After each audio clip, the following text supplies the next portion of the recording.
102,2 Radio Suara Sampang FM. Assalamualaikum warahmatullahi wabarakatuh. Selamat pagi pendengar. Apa kabar ya di kesempatan pagi ini? Dan hari ini pendengar, saatnya kita ikuti dialog interaktif pendengar ya. 1 jam OPD menjawab. Dan di sini sudah ada narasumber kita pendengar ya, dari BPBD Kabupaten Sampang, dengan tema kita di manajemen kebencanaan. Oke, tema kita di pagi ini yaitu tentang manajemen kebencanaan ya, bersama Bapak Asroni, Kepala Dinas BPBD Sampang. Pendengar, juga ada Bapak Imam, Indikasi Kedaruratan dan Logistik.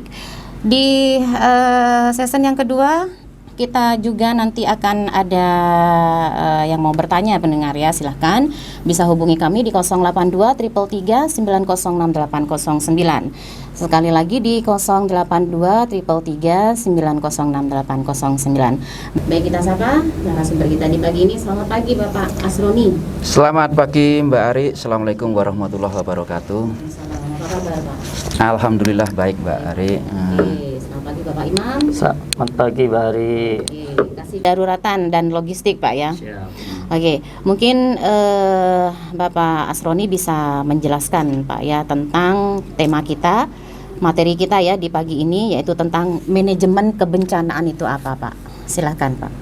Terima kasih Mbak Ari. Assalamualaikum warahmatullahi wabarakatuh. Seluruh pendengar Radio Suara Sampang 102,2 FM dimanapun berada, baik di Sampang, di Madura, di Jawa Timur, di Indonesia, bahkan di seluruh dunia yang bisa mendengarkan suara Radio Suara Sampang pada pagi hari ini. Nah, pagi ini kami berdua giliran, artinya mendapatkan untuk bisa on air di Radio Suara Sampang dari Badan Penanggulangan Bencana Daerah. Jadi perlu saya sampaikan dulu Mbak Ari, jadi saya itu adalah jabatannya Kepala Pelaksana namanya. Jadi di seluruh Indonesia, BPBD Provinsi, Kabupaten, Kota, itu jabatan Kepala BPBD itu semua secara ex officio itu adalah dijabat oleh Sekretaris Daerah. Jadi Sekretaris Daerah Provinsi, Kabupaten, Kota itu karena jabatannya juga sekaligus menjabat Kepala Badan Penanggulangan Bencana Daerah. Nah, saya ini dan teman-teman yang itu adalah sebutannya Kepala Pelaksana Badan Penanggulangan Bencana Daerah, yaitu itu Mbak Ari. Jadi tadi ini memang temanya kita dibatasi oleh manajemen kebencanaan. Artinya apa? Kita memfokuskan sementara ini dari sisi penanganan bencana itu adalah dari sisi manajemennya. Jadi manajemen itu kalau kita mengacu kepada Undang-Undang 24 tahun 2007, nah itu adalah bencana itu adalah peristiwa atau rangkaian peristiwa yang mengancam dan mengganggu kehidupan dan penghidupan masyarakat yang disebabkan baik oleh faktor alam dan atau faktor non alam maupun faktor manusia, sehingga mengakibatkan timbulnya faktor sehingga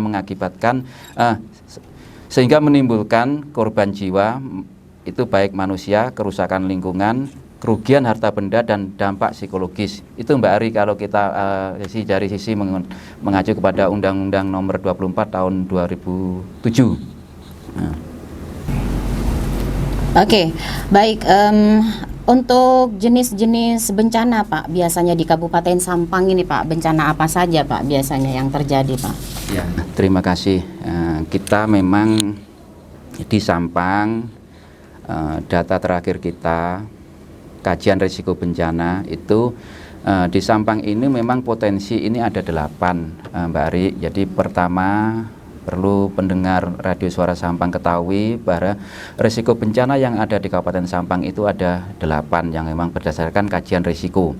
Yang pertama itu adalah banjir, yang kedua itu adalah banjir rob, yaitu ketiga longsor, keempat angin puting beliung, kelima kekeringan, keenam abrasi, ketujuh tsunami, kedelapan cuaca ekstrim.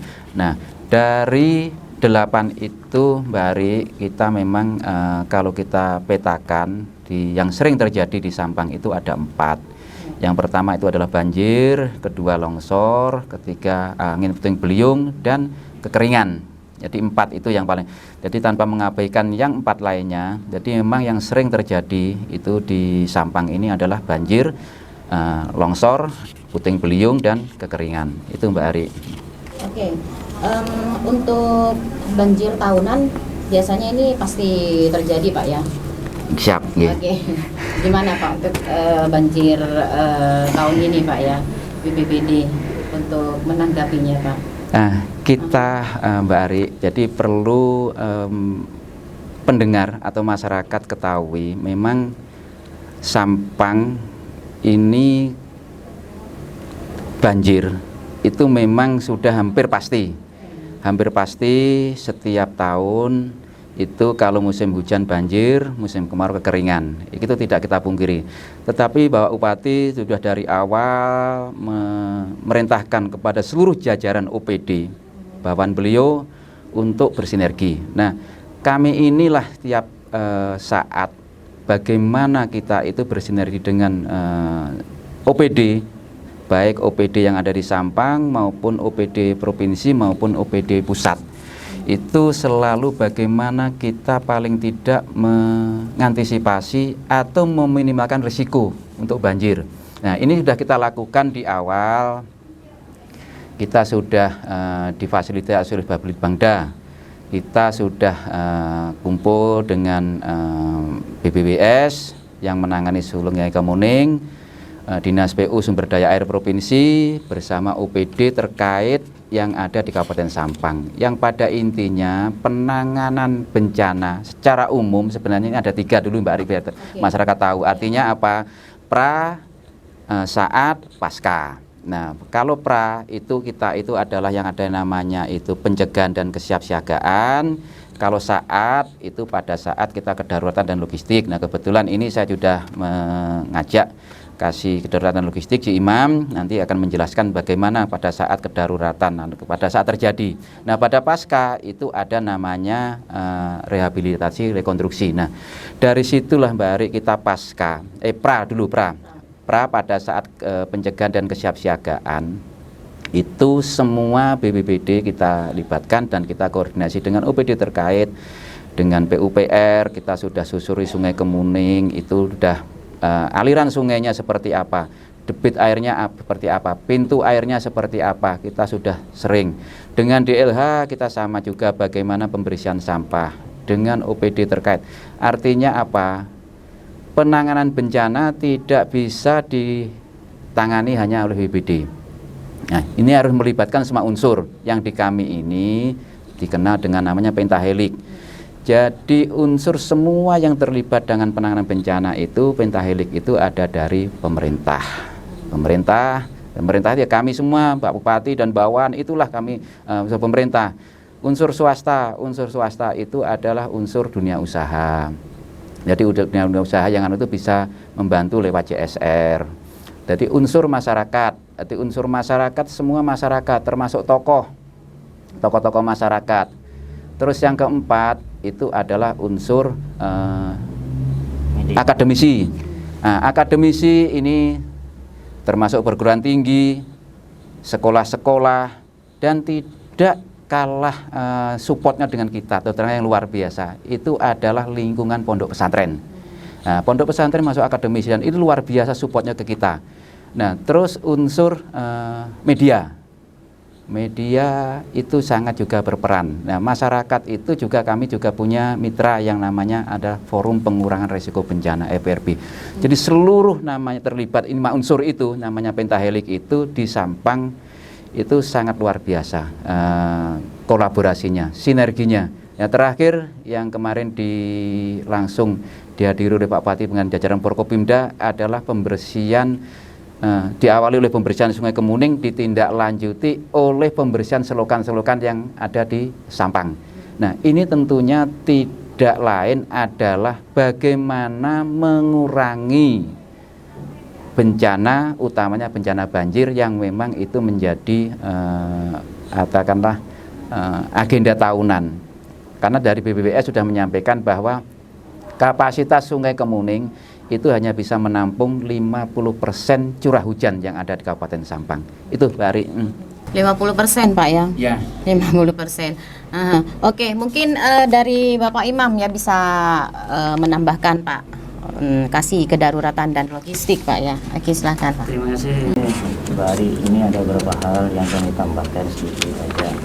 Jadi menurut Undang-Undang 24 2007 tadi sudah dijelaskan oleh Pak Kalaksa terkait masalah pengertian bencana. Sekarang kami akan menjelaskan terkait jenis-jenis bencana. Bahwa menurut Undang-Undang 24 2007 bahwa jenis bencana itu ada 3, ada bencana alam, non-alam, ada bencana sosial. Bencana alam adalah serangkaian peristiwa yang disebabkan oleh faktor alam. Tadi sudah disebutkan Pak Kalaksa bahwa bencana alam yang terjadi di Sampang itu ada 4 ancaman, ada bencana banjir, longsor, puting beliung, dan kekeringan. Sedangkan bencana non-alam serangkaian yang dilakukan peristiwa yang disebabkan oleh non-alam. Kalau di Sampang sekarang sudah ada yang namanya COVID ini, bencana wabah penyakit ini merupakan bencana alam. Sedangkan yang terakhir yaitu bencana sosial, bencana yang diakibatkan oleh peristiwa atau seperangkaian peristiwa yang diakibatkan oleh manusia. Kalau di Sampang mulai tahun 10 tahun ke belakang itu ada yang namanya bencana sosial yaitu masalah konflik siang. Selanjutnya kami juga tadi sudah disampaikan oleh Pak Kalaksa bahwa siklus bencana itu ada 3, ada pra, ada tanggap, ada pasca. Di pra-nya pemerintah sudah melakukan hal-hal, ada pencegahan, ada mitigasi, ada kesiapsiagaan. Di pencegahan kita sudah lakukan memberikan pemasangan rambu-rambu yang dilakukan oleh BPBD. 100 rambu-rambu sudah kita lakukan dari 14 kecamatan. Di bidang mitigasi itu ada 2 Pak. Ada mitigasi struktural, ada mitigasi struktural. Mitigasi struktural itu sudah dilakukan pemerintah. Salah satunya adalah pembangunan spel dan 5 pompa yang terpasang di 5 titik. Ada di Jalan Delima, ada di Jalan Imam Bonjol, ada di Jalan Pemuda, dan Jalan Bahagia. Ini sudah dilakukan melalui mitigasinya. Mitigasi strukturalnya, pemerintah melalui BPBD, kita juga sudah mempunyai yang namanya ada 3 destana yang sudah kita miliki, ada di Desa Kelurantong Tengah, Gunung Sekar, dan Benang. Ini merupakan pemberdayaan masyarakat untuk semuanya, tujuannya untuk mengurangi risiko bencana. Yang terkait masalah darurat, kami kebagian juga di bidang kedaruratan. Karena di darurat itu harus melakukan kegiatan yang semaksimal mungkin dan secepat mungkin. Kami untuk melakukan penanggulangan untuk risiko bencana, kami mempunyai tim yang namanya tim reaksi cepat. Itu merupakan membantu kita untuk melakukan cepat saat terjadi bencana. Yang bersertifikat water rescue. Kita staf kami di TSC itu sudah mempunyai kemampuan itu. Di water rescue-nya, di penolongan di ketinggian kita sudah mempunyai staf yang mempunyai keahlian itu 1 staf. Itu semuanya kami lakukan untuk mengurangi risiko bencana. Ini hanya tambahan yang disampaikan oleh tadi Pak Kalaksa. Sementara itu Mbak Ari. Oke, baik Pak. Saya akan bertanya Pak ya, dari selain banjir, juga kekeringan, juga bencana-bencana yang lain, saat ini di Kabupaten Sampang ini lagi musim angin puting beliung Pak ya. Oke, gimana BPBD ini Pak dalam kesiapsiagaannya? Terima kasih Mbak Ari. Jadi ini terus terang aja, ini memang puting beliung ini memang kita bencana yang memang agak susah diprediksi. Iya. Jadi kalau banjir, tanah longsor itu ada tanda-tanda. Jadi kalau puting beliung itu memang kita tidak bisa memprediksi lokasinya. Tapi ini ternyata 2021 ini sering terjadi. Nah, data di kita itu tahun 2021 itu ada 22 kejadian puting beliung. Berarti artinya apa? Tidak sedikit. Jadi terakhir itu beberapa bulan terakhir itu ada di Camplong, di Kelurahan Polagen, di Desa Engsareh, ada di Kedundung kalau enggak. Nah, dan desa-desa lain yang itu menyebar. Artinya angin puting beliung itu sifatnya beda dengan banjir, dengan tanah longsor. Jadi kalau banjir itu kita bisa memetakan sebelumnya. Tanah longsor potensi-potensinya, tanda-tandanya bisa, walaupun itu tidak bisa kita prediksi 100%. Nah, puting beliung ini yang memang bisa terjadi di mana saja.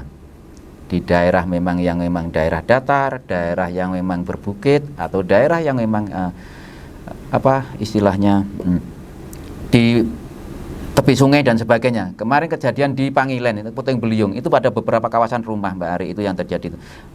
Hanya satu rumah yang kena, dan satu rumah itu rata. Itu kanan kirinya tidak apa-apa. Nah, ini sifat-sifat puting beliung memang nggak bisa kita prediksi. Ada bisa yang menyapu sampai beberapa rumah. Contoh kayak di Kelurahan Polagen itu ada beberapa rumah. Malam yang waktu itu di Kelurahan Polagen dan Engsareh itu ada, jadi masih ada rangkaian lah arahnya. Tapi kalau di Pangilen itu hanya satu rumah yang. Nah, kaitannya dengan angin puting beliung itu kalau memang terjadi puting beliung seperti itu, segera misalnya ada lihat angin itu sebaiknya segera kita itu mencari tempat yang aman. Tempat yang aman itu adalah tempat yang memang kira-kira itu lebih pas itu kalau memang tempat bangunan yang kokoh. Terutama kokoh itu adalah atap. Karena yang banyak kena itu sapu itu adalah atapnya, gentengnya itu. Genteng masuk juga bangunannya. Nah, ini masyarakat harus waspada dengan kalau misalnya terjadi angin puting beliung seperti itu. Jadi paling tidak berteduh ataulah menempati rumah-rumah yang memang bangunannya kokoh. Itu yang untuk puting beliung. Jadi kalau memang itu, karena juga kita selalu datang bersama dengan OPD terkait, dinas sosial, dengan itu kita mendata. Nah, untuk Cima mungkin bisa nambahkan untuk puting beliung khusus. Terima kasih, Mbak Ari.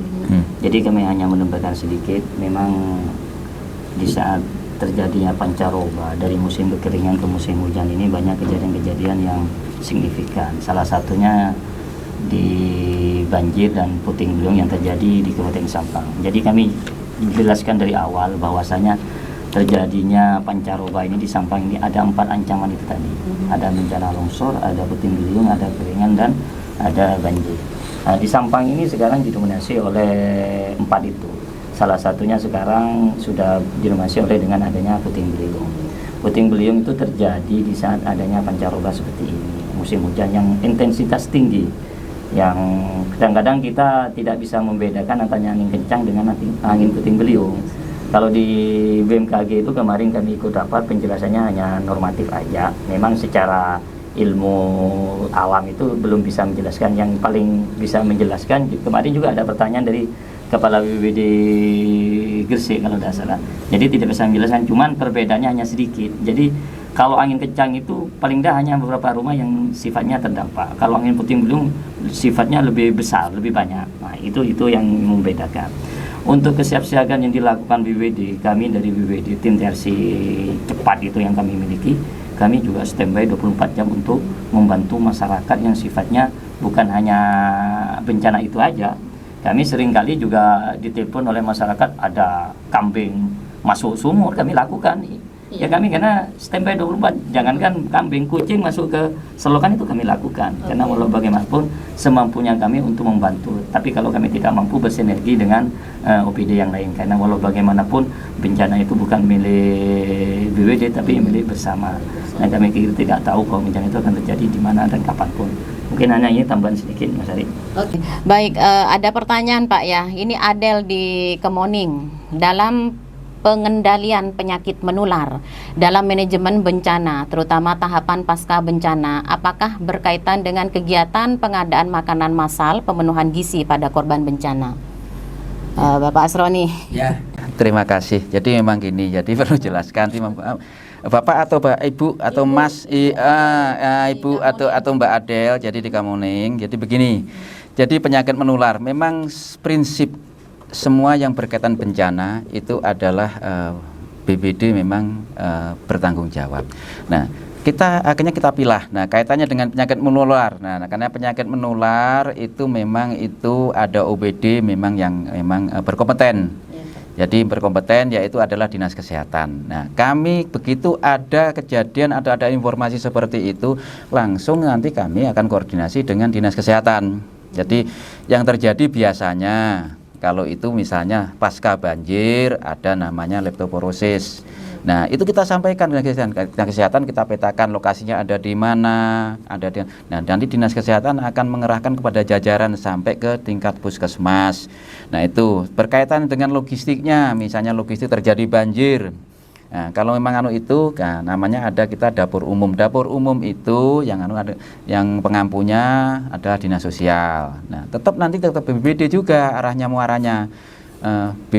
Kita koordinasi dengan Dinas Sosial. Dinas Sosial ini, ayo kita ini secara ketentuan ini harus disiapkan dapur umum. Nanti Dinas Sosial yang akan merencanakan atau melaksanakan dapur umum. Jadi sekali lagi Mbak Adel dengan pendengar Radio Suara Sampang bahwa untuk dapur umum memang kewenangan Dinas Sosial, tapi juga tetap berkaitan dengan BPBD karena nanti pada prinsipnya kami sebagai koordinator ini akannya menyampaikan kepada OPD terkait kalau berkaitan dengan kesehatan Dinas Kesehatan, berkaitan misalnya dengan persampahan misalnya dengan DLH, berkaitan dengan saluran kalau saluran di pemukiman kita dengan DPRKP, saluran misalnya di jalan primer itu dengan PUPR, dan semua termasuk Kominfo, Radio Suara Sampang itu bisa untuk terlibat untuk edukasi kepada masyarakat. Ya itu Mbak Ari. Oke, itu tadi Bu Adel ya di Kemuning sudah dijawab ya sama Bapak Asroni ya dalam pengendalian penyakit menular untuk manajemen bencana terutama tahapan pasca bencana. Dan untuk pertanyaan yang kedua Pak ya, ini dari Indah di Melati Pak. Untuk banjir tahun ini apakah masih aman karena setiap tahun rumah saya kebanjiran? Terima kasih. Silakan. Ya, terima kasih. Jadi gini, kita sampaikan kepada masyarakat di Sampang dan dimanapun pendengar Radio Suara Sampang bahwa di Sampang, di Kecamatan Sampang aja situ ada 11 terdiri dari 7 desa dan 4 kelurahan, yaitu untuk Kecamatan Sampang yaitu Desa Pangilen, Desa Banyumas, Desa Pasean, Desa Panggung, Desa Kamuning, Desa Tanggumong, Desa Gunung Made. Nah, sedangkan kelurahan yaitu Kelurahan Rong Tengah, Kelurahan Dalpenang, Kelurahan Gunung Sekar, dan Kelurahan Polagen. Nah, di luar Kecamatan Sampang itu kemarin itu adalah banjir ataupun genangan itu terjadi itu di wilayah Kecamatan Jrengik, yaitu meliputi Desa Margantoko, Desa Panyepen, Desa Majengan, dan Desa Taman. Yang kemarin itu kalau banjir di Kecamatan Jrengik itu yang sering itu adalah menggenangi jalan raya, jalan utama, jalan nasional yang menghubungkan jalan primer untuk Madura. Jadi kemarin itu juga mirip yang terjadi di Kecamatan Blega, yaitu banjirnya itu. Nah, banjir yang khusus Melati, nah ini Melati itu memang termasuk yang memang langganan. Melati itu termasuk langganan. Jadi Pak Melati, Panglima, Seruni, Imam Bonjol, Melati itu awal. Nah, tetapi dalam perkembangan berapa tahun terakhir, Melati itu tidak yang genangan yang awal. Jadi perubahan tadi dengan kita pemerintah daerah melakukan pengerukan Sungai Kemuning dengan adanya sepel, terus itu di Jalan Melati itu datangnya banjir agak lambat. Jadi yang sekarang itu yang potensi kedatangan awal surutnya belakangan itu adalah di wilayah Kajuk, Kelurahan Rong Tengah. Nah, dulu waktu saya masih ingat awal-awal itu Melati itu langganan banjir yang paling dalam nah, sekarang agak berkurang. Nah, ini upaya pemerintah daerah Mbak Ari, ini terus Pak Bupati terus berupaya bagaimana banjir di Sampang itu bisa dikurangi, syukur-syukur nanti bisa dihindari. Jadi Pak Bupati sudah berupaya berbagai macam upaya untuk bagaimana kalau terjadi banjir itu musim hujan tidak terjadi banjir, kalau kemarau tidak terjadi kekeringan. Nah, ini salah satu upaya kemarin Pak Bupati juga sudah mengharapkan itu karena kita tidak mampu dari APBD itu pemerintah provinsi maupun pusat itu bagaimana untuk mengelola Sungai Kamuning itu musim hujan tidak banjir, musim kemarau tidak kering. Nah, salah satunya nanti itu moga-moga kita berharap masyarakat Sampang berdoa supaya apa yang diupayakan oleh Pak Bupati ini terwujud, yaitu paling tidak misal bisa ada nanti itu waduk, bisa ada terjadi untuk penampungan air, misalnya embung di wilayah hulu, jadi di daerah Daleman, Kedundung dan sebagainya, ataupun nanti yang paling anu adalah sodetan. Sodetan ini perlu rekayasa juga, ini tentunya memerlukan biaya yang tidak sedikit dan APBD kita belum mampu. Nah, kita berharap berdoa supaya jadi kita support. Nah, saya inginkan masyarakat terutama perilaku menghargai atau perilaku pola hidup. Artinya contohnya begini, Jalan Melati tanah sering banjir, masyarakat mohon untuk tidak membuang sampah sembarangan. DLH sudah menyiapkan tempat penampungan sementara atau tempat pembuangan sementara, TPS sudah ada armada, sudah RT sudah dilibatkan untuk jadi buang sampah jangan diselokan apalagi sungai. Jadi kalau terjadi banjir baru tahu kita, oh ternyata ada selokan yang mampet atau banyak selokan yang mampetnya. Itu kami terang aja mengajak masyarakat itu untuk merubah perilaku membuang sampah yang biasanya itu sembarangan, buanglah sampah pada tempatnya. Itu Mbak Ari yang paling anu ya. Oke, baik. Itu tadi ya sudah dijawab sama Bapak Asroni. Dan pertanyaan terakhir nih Pak. Oke, Assalamualaikum, ini Anam di Panglima Sudirman Pak ya. Dengan sering terjadinya puting beliung setiap mau hujan dan itu hujan angin, kita jadi khawatir takut terjadi puting beliung. Seperti apa Pak ciri-ciri puting beliung itu? Oke, terima kasih. Bapak Imam, silakan. Terima kasih Mbak. Jadi begini, kalau dari pemahaman dari teman-teman BKB itu bahwanya memang puting beliung itu terjadi di saat adanya hujan intensitas tinggi yang disertai petir, dan itu akan terjadi sore atau siang hari. Kalau malam nggak mungkin.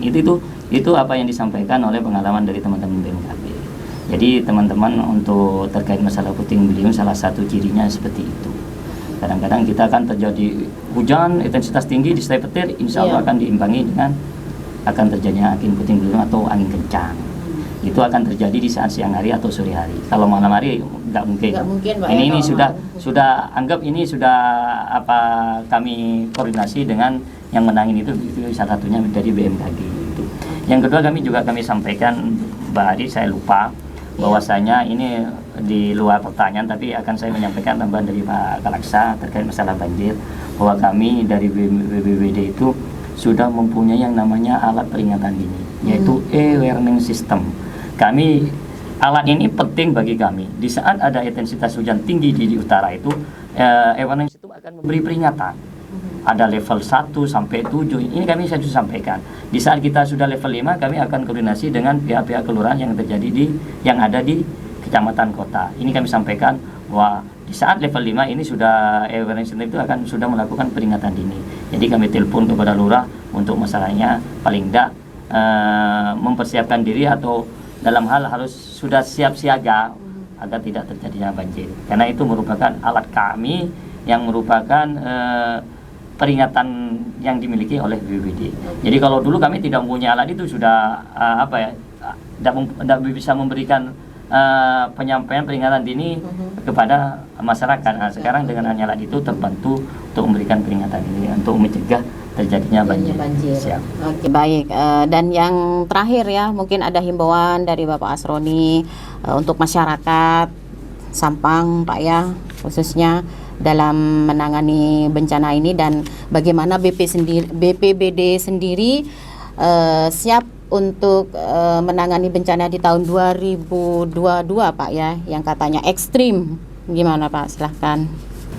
Terima kasih Mbak Ari. Jadi pemirsa pendengar Radio Suara Sampang, kami di awal bahwa bencana ini adalah tanggung jawab kita bersama, melibatkan 5 unsur pentahelik. Nah, itu yang paling kita tekankan. Jadi masyarakat yang memang sudah kita ini hampir tiap tahun banjir, kekeringan, nah, kita harus bersatu padu. Kita harus menyatukan persepsi, menyamakan frekuensi kita, bahwa ini adalah tanggung jawab kita bersama. Jadi baik mulai dari jajaran pemerintah paling bawah, khusus ini jajaran pemerintah, jadi baik pemerintah desa maupun pemerintah kelurahan, mari kita sama-sama bagaimana kita upaya penanganan bencana, khususnya banjir, kekeringan, termasuk nanti tanah longsor, semua yang ada itu paling tidak kita bisa minimalisir.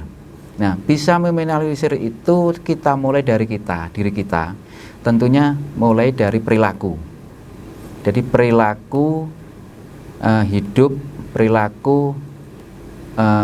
sehat, membuang sampah itu pada tempatnya, rawat fasilitas yang sudah dibangun oleh pemerintah, itu selokan-selokan, terutama kalau kemarin selokan ini sepele. Jadi kemarin itu Mbak Ari ada juga perubahan. Kalau hujan di daerah utara di 4 kecamatan, Robatal, Karangpenang, Kedundung, Omben, itu di 11, 7 desa, 4 kelurahan itu tergenang atau banjir. Tetapi kalau hujan di daerah Kota Sampang, itu daerah-daerah perumahan. Nah, artinya apa? Ada sesuatu yang memang yang dulu tidak banjir, tidak tergenang, sekarang menjadi tergenang di perumahan-perumahan. Perumahan Selong, Barisan, Permata Selong, dan sebagainya yang lain. Nah, ini setelah kita saluran airnya yang Nah, artinya apa? Masyarakat yang ingin bangun rumah, yang bangunan itu mari patuhi aturan. Jadi walaupun ini bukan OPD-nya BPBD yang penangani, tetapi ini adalah tanggung jawab kita bersama. Nah, tanggung jawab bersama itu yang paling dimulai dari apa? Dari masyarakat rumah, dari keluarga. Jadi kalau misalnya bangun rumah ya sesuaikan dengan ketentuan. Selokan yang sudah mari mulai dari tingkat RT. Kami mengajak untuk tetap gotong royong. Gotong royong ini adalah budaya kita, jangan ditinggal. Mari. Dan kemarin itu Pak Bupati begitu harus bersihkan, ngajak, dan kita semangat.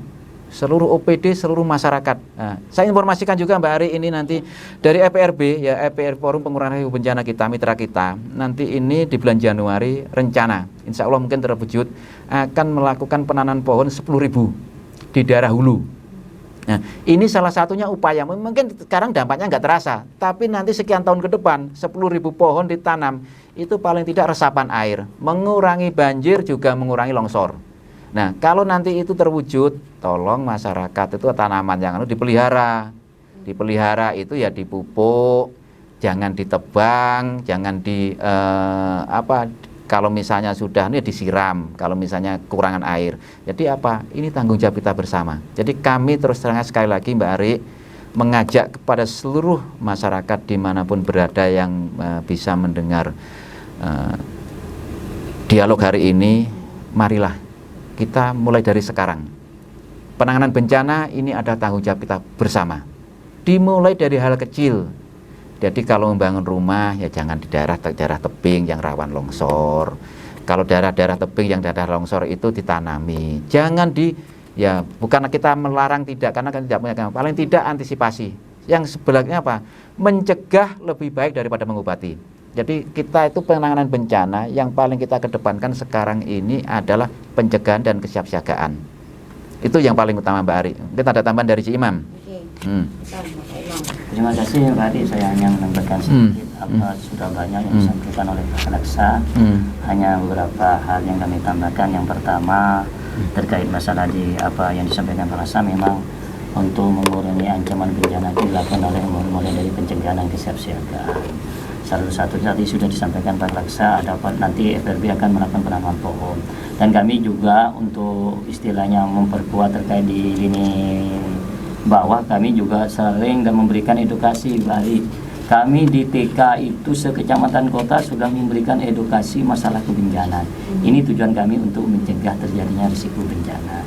Dan juga kami juga kemarin diundang dan membentuk yang namanya Sanggo, Santri Tangguh Bencana. Semuanya kami lakukan ini untuk mengurangi risiko bencana, memberikan edukasi terkait bencana. Yang terakhir, dari BPBD kami selaku Kasihwira Listrik, mari kita bersinergi dan berkolaborasi. Kenapa yang disampaikan Pak Kalaksa bahwa bencana ini bukan milik kita tapi milik bersama. Ada yang disampaikan Pak Kalaksa tadi, ada Pertaheli. Yang terakhir, kenali risikonya, kurangi ancaman. Terima kasih Mas Ari. Baik, terima kasih Bapak ya sudah hadir bersama kita di sini di dialog interaktif ini Pak ya, dengan tema manajemen kebencanaan bersama Bapak Asroni. Ini Kepala Pelaksana BPBD Sampang, juga ada Bapak Imam Kasih Kedaruratan dan Logistik. Terima kasih yang sudah bergabung bersama Ari ya di 082333 906809. Baik, saya Ari Novianti yang bertugas pamit undur diri. Selamat siang, selamat beraktivitas, tetap jaga kesehatan dan wassalamualaikum warahmatullahi wabarakatuh. Ekonomi